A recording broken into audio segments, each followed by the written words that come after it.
5 కోట్లు ఒక నైట్ సన్నీ లియోన్తోనే, ఒక ఫోటో పవన్ కళ్యాణ్తోనే, ఒక మ్యాచ్ ధోనితోనే. 4 ఆప్షన్లో నువ్వేవి కోరుకుంటావు? I mean Pawan Kalyan.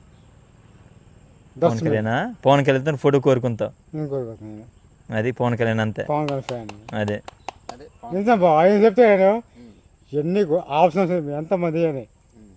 I mean Pawan Kalyan పిచ్చి fan. Okay, your is the fan. That's mean ఒక క్వశ్చన్ అడుగుతాను, నువ్వు చెప్పినానికి నేను ఒక క్వశ్చన్ అడుగుతాను. ఓకే, సన్నీళ్ళు ఆమె ఒక రస్క్ అంతా మనం చెప్పకూడదు. అంటే ఆర్మీ ఒక పెద్దగా మనం చెప్పాలంటే ఓకే ఓకే ఇప్పుడు అంటే ఆమె పెద్దడికి ఒక చిన్న ఇండస్ట్రీ. ఓకే, ఆమెలో ఎంతో గ్రిప్ ఉన్న ఒక వ్యక్తి, ఒక హీరోయిన్.